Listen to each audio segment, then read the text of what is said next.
La historia de Diana de Gales, esa que el mundo cree conocer de memoria, tiene una página que fue arrancada. No es un capítulo sobre traición o escándalos palaciegos, sino sobre un secreto guardado por el amor más feroz que existe, el de una madre. Cuando el príncipe William buscaba consuelo en los ecos silenciosos de su pasado, no esperaba encontrar una bomba de tiempo. Él no buscaba un titular, solo buscaba a su mamá.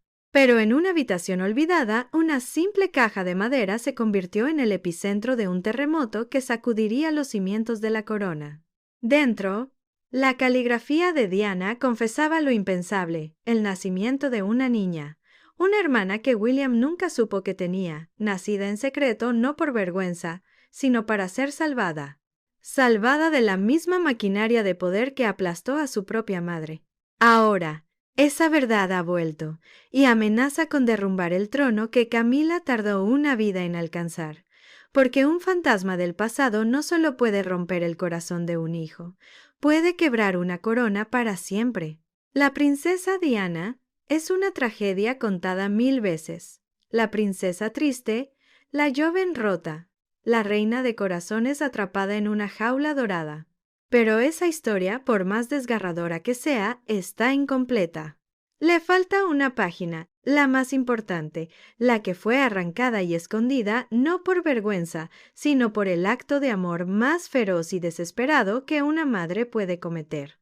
Mi madre, una vez, dio a luz a una niña, pero nadie lo supo jamás.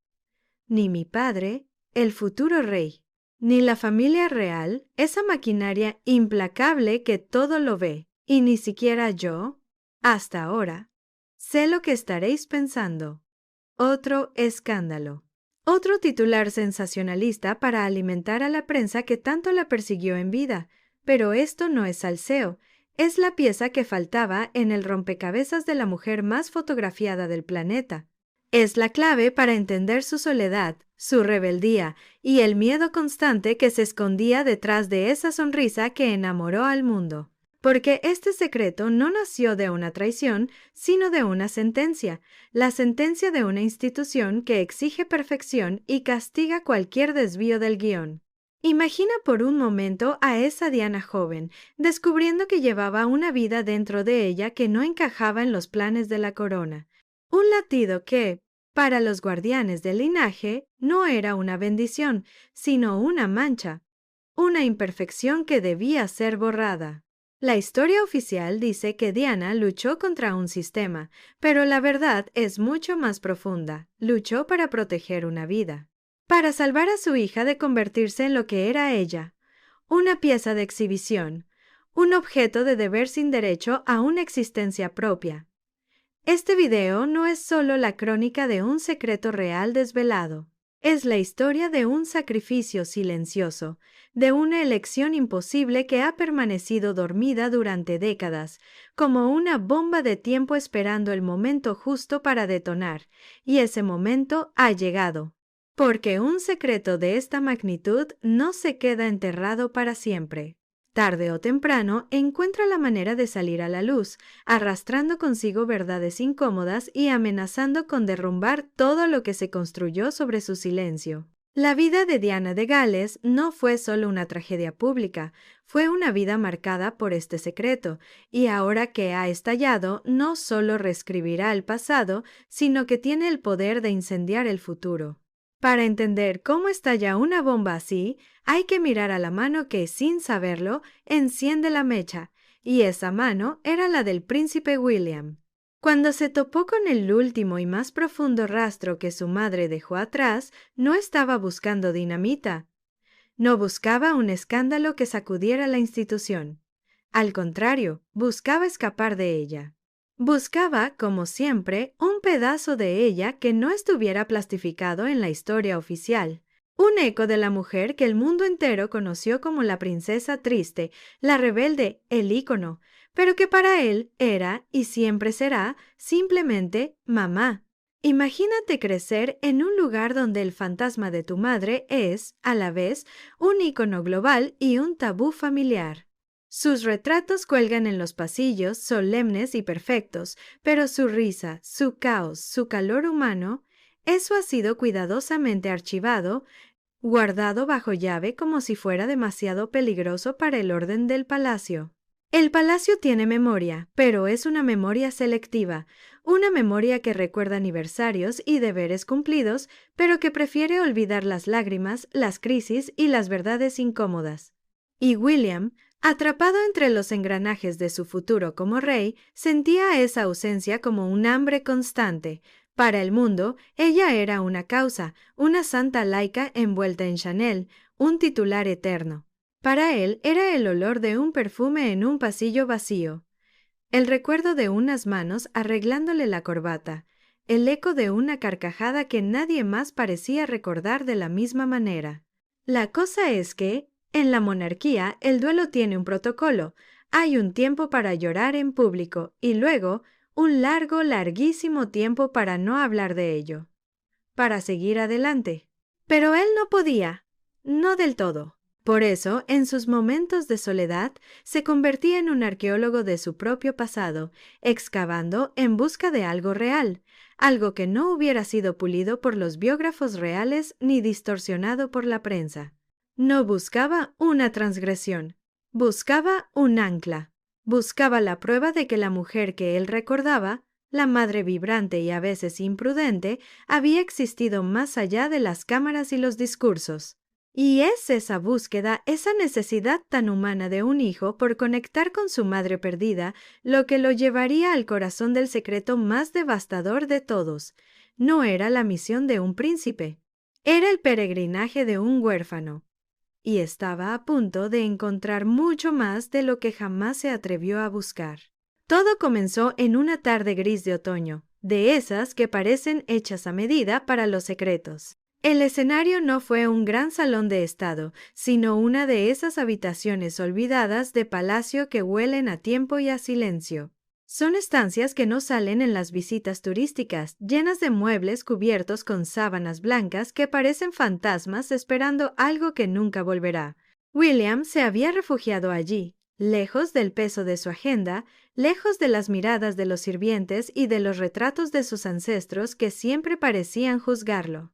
Estaba revisando algunas de las pertenencias de su madre que habían sido almacenadas allí, una tarea agridulce que solía hacer de vez en cuando. La mayoría eran cosas que ya conocía: álbumes de fotos, cajas de sombreros, vestidos que olían débilmente a su perfume. Pero ese día algo fue diferente. Detrás de un viejo armario de caoba, al pasar la mano por el fondo, notó una irregularidad, una tabla que no encajaba del todo. No era un mecanismo complejo, solo un trozo de madera mal ajustado por el paso del tiempo. Con un poco de fuerza cedió, revelando un hueco oscuro, y dentro una simple caja de madera sin adornos. No tenía cerradura, ni inscripciones, solo el peso de los años y el de un secreto que se negaba a morir. Su corazón empezó a latir con una fuerza sorda, un presentimiento inexplicable. No parecía un joyero, era demasiado austera, demasiado personal. Imagínate la escena: el heredero al trono de Inglaterra, completamente solo, con el polvo flotando en el haz de luz que entraba por la ventana. En sus manos no sostenía un objeto de valor monetario, sino algo mucho más peligroso, un recipiente de verdad, un trozo de la vida de su madre que había sido deliberadamente ocultado. Durante unos segundos dudó. Hay puertas que, una vez abiertas, no pueden volver a cerrarse. Y la maquinaria del palacio, esa que él conocía tan bien, le había enseñado desde niño que hay cosas que es mejor no saber. Muy bonito, sí, señor. Pero la necesidad de conectar con ella, con la mujer real, y no con el mito, fue más fuerte. Abrió la caja, y en ese instante, sin saberlo, no solo estaba abriendo un objeto, estaba abriendo una herida. Estaba a punto de descubrir que el silencio que había rodeado la vida de su madre era mucho más profundo y doloroso de lo que jamás había imaginado. Su mundo, construido sobre pilares de deber, tradición y una memoria cuidadosamente editada, estaba a punto de cambiar por completo. Dentro de la caja no había joyas, ni cartas de amor prohibidas, ni ningún otro tesoro material que uno esperaría de una princesa. Había algo mucho más íntimo y, por tanto, más explosivo: un diario. Un simple cuaderno encuadernado en cuero azul, sin fecha en la portada. Al abrirlo, William reconoció al instante la caligrafía de su madre, elegante, ligeramente inclinada hacia la derecha, con esos bucles característicos que había visto en tantas notas de cumpleaños. Pero las palabras que llenaban esas páginas no eran las de la figura pública, eran un susurro desde el otro lado del silencio, un grito ahogado puesto sobre papel. La tinta contaba una historia imposible. A medida que William pasaba las páginas, con las manos temblorosas, el mundo a su alrededor se desvaneció, el polvo, la luz de la tarde, el peso de su propio futuro. Todo desapareció, reemplazado por la voz de una Diana que él nunca había conocido. Una voz que hablaba no de deberes reales, sino de un pánico visceral, de una soledad tan profunda que se sentía como un ahogamiento lento. Lo que William descubrió entre esas líneas no fue una transgresión oculta, no fue la confesión de una aventura. Fue algo mucho más complejo y doloroso. La crónica de una madre que eligió el silencio por protección y por un miedo cerval. La palabra miedo se repetía una y otra vez, como un latido oscuro. Miedo a ser descubierta. Miedo a las consecuencias. Miedo a la mirada fría e implacable de la institución a la que pertenecía. Miedo sobre todo por la vida inocente que crecía en su interior. Ella no escribía sobre un error, sino sobre un milagro que había llegado en el momento y en el lugar equivocados. Un milagro que la maquinaria del poder, con su obsesión por la pureza del linaje y la imagen intachable, inevitablemente vería como una catástrofe. La narrativa que se desplegaba no era la de una mujer que había traicionado a su marido, sino la de una mujer que se sentía profundamente traicionada por el sistema en el que estaba atrapada. Un sistema que la había elegido para ser la madre del futuro rey, pero que no le permitía ser, simplemente, madre. Cada palabra era un ladrillo en el muro de su aislamiento. Y al leerlas, William no sintió rabia ni decepción hacia ella. Sintió una oleada de empatía tan abrumadora que casi le corta la respiración. Estaba leyendo el testimonio de una prisionera. Una prisionera que, en el acto más valiente y secreto de su vida, había decidido liberar a alguien más, aunque eso significara condenarse a sí misma a llevar el peso de ese silencio para siempre. Y entonces William entendió. El miedo del que hablaba su madre en cada página no era una ansiedad abstracta. Era un terror muy concreto a algo que él conocía desde la cuna, la mirada fría e implacable de la institución. Esa entidad sin rostro pero con 1000 ojos, una maquinaria de poder que exige una perfección inhumana y que no tolera la más mínima grieta en su fachada. Él había crecido bajo esa misma mirada. Una mirada que te enseña a no llorar en público, a sonreír cuando estás roto por dentro, a medir cada palabra, cada gesto. Es un adiestramiento sutil pero constante. Te convierte en un símbolo antes de darte tiempo a convertirte en una persona. La maquinaria del poder, siempre observando, siempre juzgando.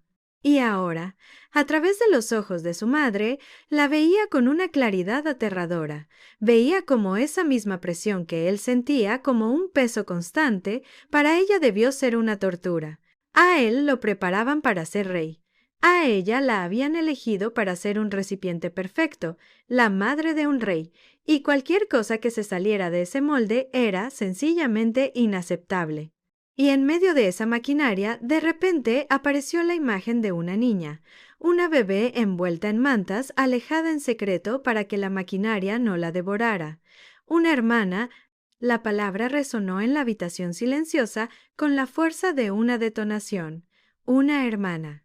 William sintió que el suelo se abría bajo sus pies, que las paredes del palacio se estrechaban a su alrededor. Toda su vida, su historia familiar estaba construida sobre la narrativa de 2 hermanos que perdieron a su madre, 2 príncipes que se tenían el uno al otro para navegar el duelo y el deber. Pero esa narrativa era una mentira, o, al menos, una verdad a medias. Había una tercera persona en esa ecuación, un fantasma en el palacio, una vida que había sido sacrificada para que las otras pudieran seguir el curso establecido. Y en ese momento, el dolor por la pérdida de su madre se mezcló con algo nuevo y abrumador, el dolor por la hermana que nunca conoció. La rabia hacia el sistema que había forzado a su madre a tomar una decisión tan monstruosa. Y una pregunta terrible que empezó a formarse en su mente. ¿Qué clase de institución, qué clase de familia exige un sacrificio así para mantener intacta su imagen? Tenía una hermana. Y esa simple, demoledora verdad no solo redefinía su pasado, amenazaba con destruir por completo su futuro. El diario lo transportó en el tiempo, a un pasado que él solo conocía por fotografías oficiales y recortes de prensa. Pero esto era diferente. Era una inmersión total en la psique de su madre. La transportó a una Diana joven, recién casada, esa chica de 19 años con la mirada tímida que el mundo entero vio como la protagonista de un cuento de hadas. Pero por dentro, como revelaba su caligrafía, ya sentía los barrotes fríos de la jaula dorada cerrándose a su alrededor. El diario no hablaba de grandes eventos, sino de la asfixia de lo cotidiano, de los pasillos silenciosos donde cada movimiento era observado, de las cenas formales donde cada palabra era analizada. De la presión constante por ser perfecta, por ser adecuada, por ser, en definitiva, algo que ella no era. Y en medio de ese aislamiento, de esa soledad acompañada por millones de extraños, ocurrió la confirmación de un embarazo. Pero no el embarazo de William, el heredero, el que fue celebrado con salvas de cañón y titulares en todo el mundo. No, este era un embarazo anterior, secreto, del que no había ningún registro. El diario describía el momento del descubrimiento no con alegría, sino con una mezcla de pánico y un extraño sentimiento de protección. Era un secreto que le pertenecía solo a ella en un mundo donde ni su propio cuerpo le pertenecía del todo. Era suyo. Y supo, con una certeza instantánea y brutal, que no podía anunciarlo. Sabía cómo funcionaba la maquinaria. Un embarazo fuera del contexto adecuado, un niño que no encajara en la línea de sucesión directa, no sería simplemente una sorpresa. Habría sido un desastre, una mancha en el linaje inmaculado de los Windsor, una imperfección intolerable que la institución habría gestionado a su manera, y gestionar en el lenguaje del palacio podía significar cualquier cosa. Desde la presión para interrumpir el embarazo hasta arrebatarle al niño y criarlo en la sombra, lejos de la vista pública, como un error que debía ser contenido. Para la corona, ese bebé no habría sido una persona, habría sido un problema. Y Diana, a pesar de su juventud y su aparente fragilidad, entendió que su primer y más importante deber como madre no era hacia la corona, sino hacia esa vida anónima que dependía enteramente de ella. La jaula era de oro, sí, pero seguía siendo una jaula. Y ella no iba a permitir que construyeran otra para su hija. Las páginas siguientes del diario eran las más difíciles de leer. En ellas, Diana describía su dilema con una claridad desgarradora, desnudando su alma de una forma que nunca pudo hacer en público. La cosa es que, para el mundo exterior, su conflicto era con Carlos, con la prensa, con el protocolo, pero el verdadero campo de batalla estaba dentro de ella, y la lucha no era entre el bien y el mal. Era entre dos formas de amor. El amor a la imagen, al deber, a la familia a la que ahora pertenecía. Y un amor mucho más primitivo y poderoso, el amor por su hija. Ella sabía lo que se esperaba de ella, lo que la maquinaria exigía. Silencio, discreción, la eliminación del problema. Pero para ella no era un problema, era su hija, y ahí es donde la narrativa del deber se rompía en 1000 pedazos, porque esto no se trataba de honor ni de lealtad a la corona. Se trataba de la vida de una niña, una vida que, si nacía dentro de la familia real, estaría marcada desde el primer día. Diana lo sabía porque lo vivía. Sabía que darla a luz dentro de los muros de palacio significaba condenarla a una existencia bajo el microscopio, a ser juzgada por su apariencia, por sus modales, por con quién se casaría, a ser una pieza más en el complejo juego del poder movida en el tablero según los intereses de la institución. Su vida no sería suya. Pertenecería a la corona, sería una princesa sin reino, una figura decorativa cuya única función sería no dar problemas. Una vida de sonrisas falsas y reverencias vacías. Una jaula dorada, quizás un poco menos opresiva que la suya, pero una jaula al fin y al cabo. Y ella no lo iba a permitir. Esa frase, escrita con una fuerza que casi rasgaba el papel, fue la que hizo que William tuviera que detenerse a respirar. En esas 5 palabras estaba la esencia de la mujer que él recordaba: la rebelde, la protectora, la leona. La decisión silenciosa que tomó en la soledad de sus aposentos no fue un acto de cobardía, sino de una valentía casi suicida. Decidió que la única forma de salvar a su hija era dándole el único regalo que ella misma nunca tuvo, el anonimato, la libertad de ser nadie. La libertad de cometer errores, de enamorarse de quien quisiera, de tener una vida normal y desordenada, lejos de los flashes y las expectativas. Para protegerla, tenía que renunciar a ella. Para ser su madre, tenía que dejar de serlo a los ojos del mundo. Y ese sacrificio, esa paradoja cruel, era la verdad que se escondía detrás de la princesa triste. Una decisión así no se puede ejecutar sola, en un entorno donde hasta la compra de un vestido nuevo genera memorandos. Organizar un parto secreto es una operación de espionaje del más alto nivel. Y en su aislamiento, Diana solo tenía una persona en el mundo en la que podía confiar ciegamente, alguien que entendía tanto el peso de la tradición como el impulso de romperla, su propia madre, Frances. El diario hablaba de ella no como una abuela, sino como una cómplice, una coconspiradora en el acto de amor más peligroso que ambas cometerían. Juntas, lejos de los oídos indiscretos del palacio, organizaron todo en el más absoluto secreto. Utilizaron una red de contactos lejanos y leales, gente que no tenía vínculos con la corona y que no haría preguntas. Se inventaron viajes, indisposiciones, retiros de descanso, cualquier excusa para justificar las ausencias de Diana en los momentos clave. La logística era una pesadilla. Cada llamada telefónica era un riesgo, cada movimiento una posible traición, pero el miedo a ser descubiertas era menor que el miedo a lo que pasaría si no hacían nada. El diario no entraba en detalles clínicos, sino emocionales. Describía el parto no en un hospital real, rodeada de médicos con títulos nobiliarios, sino en un lugar anónimo, seguro, donde por unas horas no era la princesa de Gales, sino simplemente una mujer dando a luz. Y luego, el momento más desgarrador de todos, la entrega. No había ningún documento oficial, ninguna ceremonia. Solo el paso de un bebé de unos brazos a otros, un traspaso de futuros. El diario no daba nombres ni de la familia adoptiva ni de la niña. Era una medida de protección final. Si el diario alguna vez era encontrado, no habría hilos de los que tirar, no habría vidas que pudieran ser destruidas. Solo hablaba del dolor insoportable de un adiós que era, a la vez, el acto de amor más grande de su vida. Hoy le he dicho adiós para que pueda decir hola al mundo, escribió. Un mundo que nunca sabrá de dónde viene y por eso mismo será libre. Para William, leer esas palabras fue como recibir un golpe físico. Vio a su madre no como una víctima pasiva de las circunstancias, sino como una estratega brillante y valiente, dispuesta a sacrificar su propia paz mental por la libertad de su hija. Protegerla significaba renunciar a ella para siempre.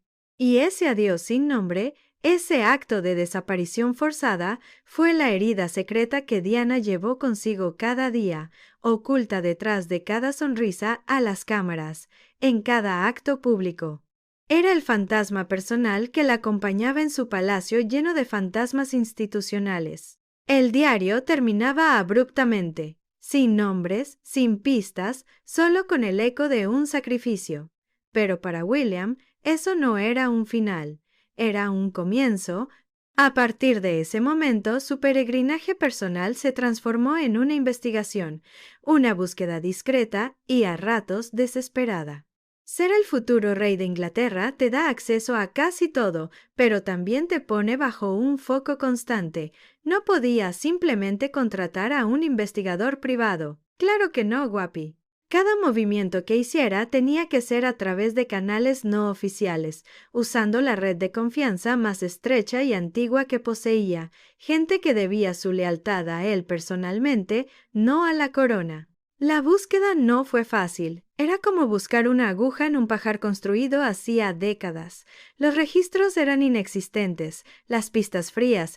Las únicas migas de pan que tenía eran las fechas aproximadas del diario y la mención a su abuela, Frances. Rastreando los movimientos de su abuela durante ese periodo, sus viajes, las personas con las que se reunió, poco a poco, empezó a tirar de un hilo suelto.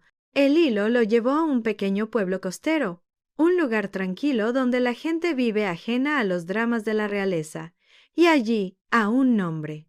El nombre de una familia que había adoptado a una niña en circunstancias inusuales, y el nombre de la niña. La investigación de William lo había llevado a ella, a una mujer de su misma edad, con una vida completamente anónima. Una mujer que trabajaba como paisajista, que tenía un pequeño apartamento con vistas al mar, que reía con sus amigos en el pub local.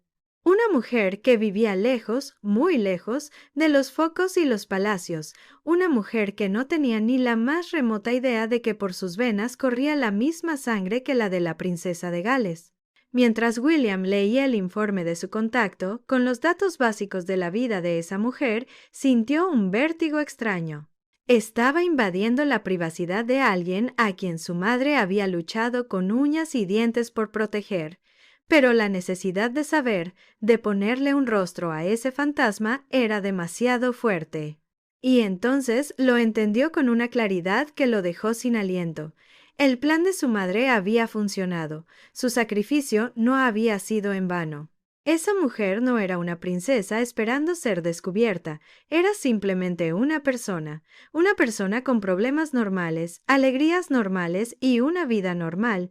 Era la niña sin corona. Y finalmente había sido libre, libre de la carga que él estaba destinado a llevar. Un nombre y una dirección son solo datos fríos. William necesitaba algo más. Necesitaba una conexión, una prueba visual que hiciera que el fantasma de su hermana se convirtiera en una persona de carne y hueso. Su contacto, entendiendo la delicadeza de la situación, le consiguió una fotografía. No era una foto robada por un paparazzi, sino una imagen cándida sacada de las redes sociales de una amiga de ella, de un día de campo cualquiera. En ella, su hermana, esa completa desconocida, estaba riendo a carcajadas, con la cabeza echada hacia atrás, ajena a la cámara. Y, en esa imagen, William lo vio. Vio el eco inconfundible de su madre. No era un parecido físico abrumador, no eran clones. Eran algo más sutil y poderoso. Era la misma mirada, esos ojos azules que podían pasar de la picardía a la melancolía en un instante. Era la misma inclinación de la cabeza al reír. La misma forma en que la sonrisa parecía empezar primero en los ojos antes de llegar a los labios. Era Diana, pero una Diana sin el peso del mundo sobre sus hombros. Una Diana sin la tristeza prendida de años de escrutinio público. Era como ver una versión alternativa de su madre. Una versión que podría haber existido si no se hubiera casado con el heredero al trono. William se quedó mirando la fotografía durante un tiempo que no pudo medir. Era un torbellino de emociones contradictorias. Alegría por ver que existía, que era real. Una profunda tristeza por todos los años perdidos, por los cumpleaños no celebrados, por la hermandad que le habían robado. Y una punzada de algo parecido a la envidia. Esa mujer en la foto no era una princesa, era una persona real, con una vida real. Tenía amigos de verdad, no cortesanos. Tenía un trabajo que, aparentemente, amaba. Tenía la libertad de ser imperfecta, de ser anónima, de ser simplemente ella. Tenía la vida que a Diana le habían robado, y en ese momento William comprendió la verdadera magnitud del regalo de su madre. No solo le había dado la vida a su hija, sino que le había dado una vida.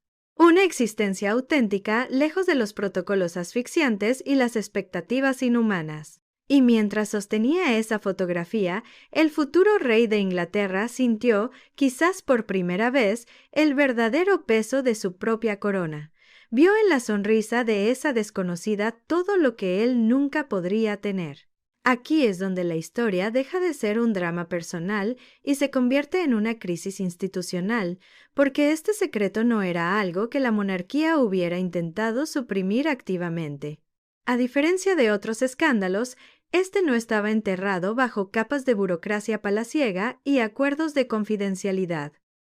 Estaba oculto a plena vista, protegido por el silencio de una sola mujer.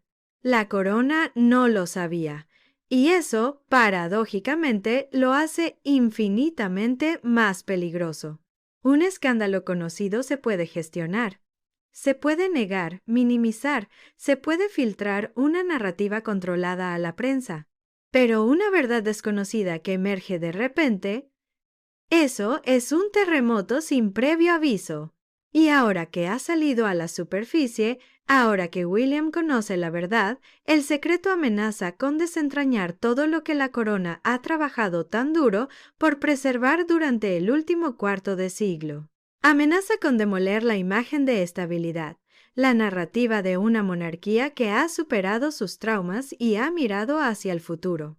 Porque esta revelación no solo habla de Diana, habla del sistema que la empujó a tomar una decisión imposible. Un sistema que, a pesar de las reformas y las modernizaciones, sigue siendo, en esencia, el mismo. Y si hay una persona en el mundo que entiende esto a la perfección, que conoce cada engranaje de esa maquinaria y cada grieta en la fachada, es Camila. Ella, más que nadie, sabe lo que costó reconstruir la imagen de la monarquía después de la muerte de Diana. Sabe el trabajo minucioso, casi arquitectónico, que supuso pasar de ser la otra mujer a ser la reina consorte, una operación de relaciones públicas que duró décadas. Y sabe que todo ese edificio tan cuidadosamente levantado descansa sobre un terreno muy frágil. La memoria colectiva del público. Una memoria que, con esta revelación, corre el riesgo de reavivarse con una fuerza incontrolable. El trono, que parecía más seguro que nunca, de repente se siente inquieto. Y Camila, desde su posición de poder, puede sentir la vibración. No es el fantasma de Diana lo que la asusta, es el poder de la verdad. Una verdad que su marido y la institución ignoraban, pero que ahora, en manos del heredero, tiene el potencial de convertirse en un arma. Y ella es una experta en reconocer el peligro cuando lo ve. La noticia del descubrimiento de William no llega a Camila como un rumor. En el palacio, la información de esa magnitud viaja por canales invisibles, a través de miradas y silencios que dicen más que las palabras. Y Camila es una maestra en leer ese lenguaje no verbal. Para ella, esto no es un drama familiar sobre un hijo que encuentra un diario. Es una alerta roja, una amenaza existencial. Porque una verdad que se creía enterrada para siempre con Diana ha comenzado a removerse. Y trae consigo el poder de barrer, como un tsunami, la imagen cuidadosamente construida que Camila tardó toda una vida en levantar.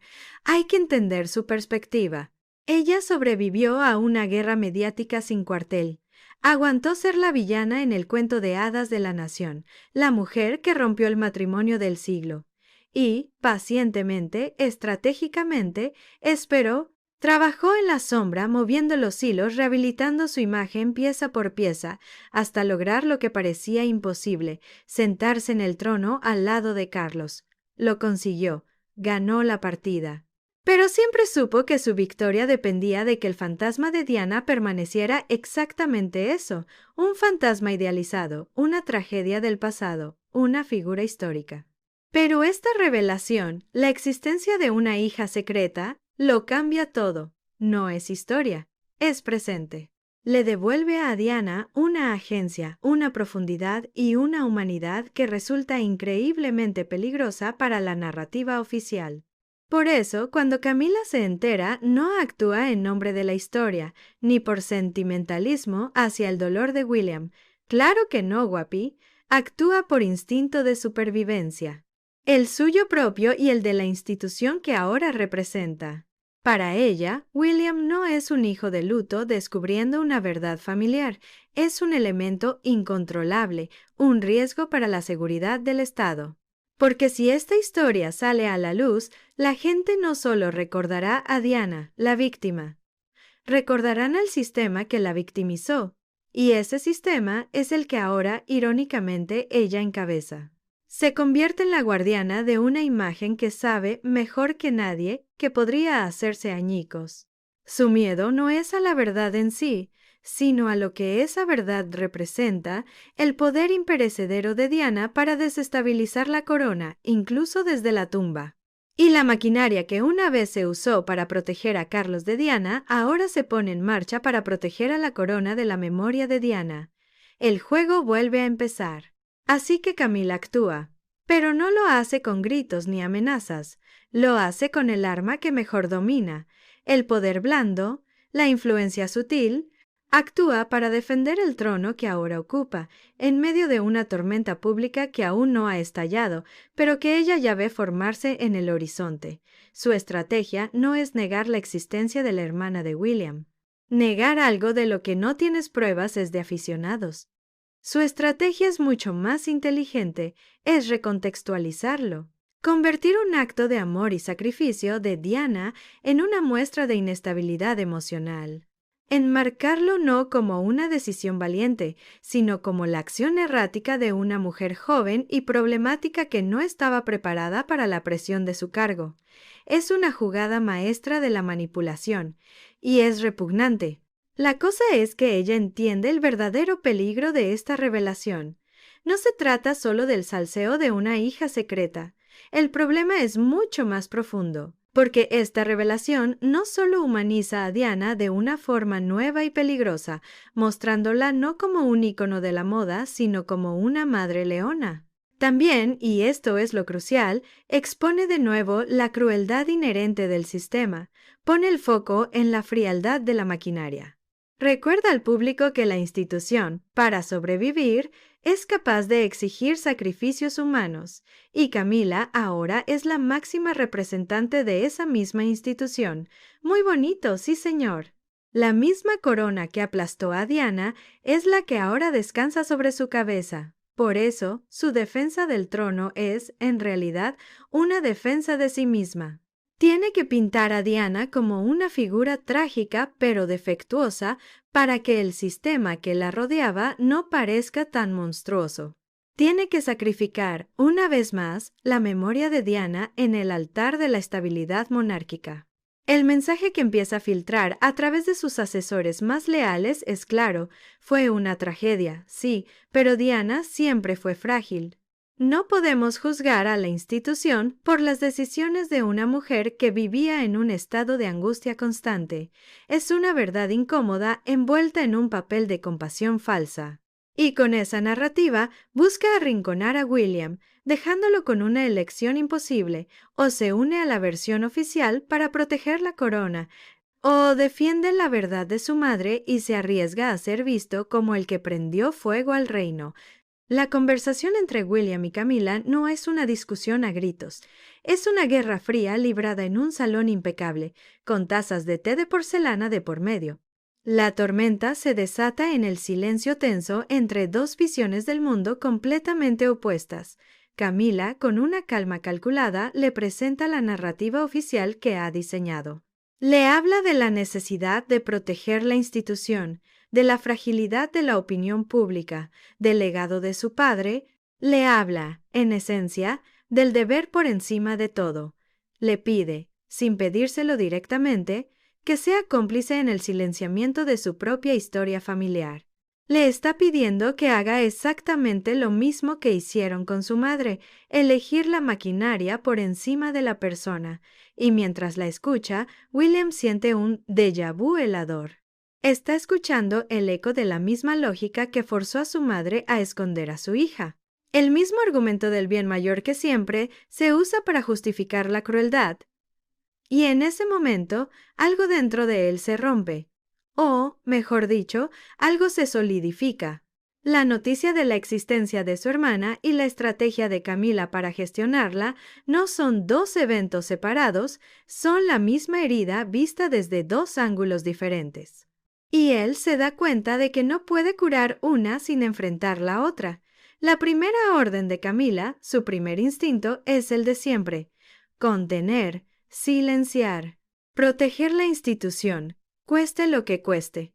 Y espera que William, el heredero disciplinado, el futuro rey, entienda y obedezca. Espera que el niño que caminó detrás del ataúd de su madre haya aprendido la lección, pero se equivoca, porque el hombre que tiene delante ya no es ese niño. El descubrimiento del diario no lo ha debilitado, lo ha cambiado, le ha dado una causa, y por primera vez William no se siente como una pieza en el engranaje. Se siente como el guardián de la verdad de su madre. Y rechaza la propuesta de Camila. No con un arrebato de ira, sino con una firmeza tranquila que es mucho más aterradora para ella. Le dice que la historia no se puede reescribir para conveniencia del presente. Le dice que el sacrificio de su madre merece ser entendido, no manipulado, y en ese instante las líneas de batalla quedan trazadas. Ya no es una cuestión de si la verdad saldrá a la luz. Es una cuestión de cuándo y de quién controlará la narrativa cuando lo haga. La tormenta ya no es una amenaza en el horizonte. Ha llegado al palacio y esta vez el guardián del secreto es William. Y él ya no es un niño roto. Y así, la historia llega a su punto de fractura. El príncipe, el futuro rey, se enfrenta a una elección que definirá su reinado antes incluso de que comience. Ya no se trata solo de un secreto familiar, se ha convertido en una prueba de lealtad. Pero, ¿lealtad a qué? ¿O a quién? Por un lado está el peso de 1000 años de historia, la institución que ha sido entrenado para liderar y proteger desde el día en que nació, la corona. Un símbolo de estabilidad y continuidad que, como le ha recordado Camila, depende del control de la narrativa, de la supresión de las verdades incómodas. Ceder ante ella, aceptar su versión de los hechos, sería el camino del deber, el camino seguro. Sería preservar la unidad, proteger el legado de su padre y, en última instancia, asegurar su propio ascenso al trono sin turbulencias, pero hacerlo tendría un coste terrible. Significaría doblegarse ante la misma maquinaria de poder que él sabe que consumió a su madre, sería perpetuar el mismo silencio que la obligó a un sacrificio inhumano, sería, en esencia, traicionarla. Por otro lado está la verdad de una madre aterrorizada y valiente, la existencia de una hermana inocente y libre, y la memoria de un sacrificio que clama por ser entendido. Proteger esa verdad, honrar la memoria real de su madre, sería un acto de amor filial, un acto de justicia, pero también sería un acto de guerra contra la institución que él está destinado a encarnar, sería abrir una grieta tan profunda en los cimientos del palacio que nadie podría predecir si el edificio aguantaría. Protegerá la memoria de su madre, honrando a la hermana que nunca conoció y arriesgándose a desestabilizar el reino. O se doblegará ante la maquinaria del poder, convirtiéndose en el rey que el sistema quiere a costa de la verdad que su corazón le exige defender. Esta ya no es la historia de Diana, es la de William. Es la prueba final para el niño que tuvo que crecer demasiado rápido. La corona, ese objeto de oro y joyas que simboliza un poder absoluto, nunca había parecido tan frágil. Porque su verdadero peso no reside en su valor material, sino en los sacrificios humanos que a veces exige para poder seguir brillando. Y así, la historia de William se convierte en el eco de la de su madre, ambos atrapados entre el deber y el corazón, enfrentados a una maquinaria que exige el silencio como precio de la supervivencia. El sacrificio de Diana para dar libertad a una hija anónima ha creado, sin quererlo, una prueba final para su hijo, el heredero. Su elección no solo decidirá el futuro de una mujer que no sabe que es su hermana, sino que definirá qué tipo de rey está dispuesto a ser. La historia de este secreto nos enseña que las coronas están hechas de oro y joyas, pero a menudo se sostienen sobre los silencios y los dolores humanos. Al final, el fantasma más poderoso no es el de una princesa triste, sino el de una verdad que se niega a permanecer enterrada. Pues eso ha sido todo por el video de hoy. Espero que os haya resultado interesante. Ahora quiero saber qué pensáis vosotros. ¿Qué creéis que debería hacer William? ¿Debería proteger a la corona o la verdad de su madre? Os leo en los comentarios. Si no sabéis qué comentar, me podéis dejar este emoticono de una corona rota en los comentarios y yo os daré like tan pronto como pueda. Gracias por ver Finalmente lo confesaron. No olviden suscribirse a Finalmente lo confesaron y activar las notificaciones para no perderse ninguna historia. Y ahora sí, sin nada más que decir, nos vemos en la próxima. ¡Ciao!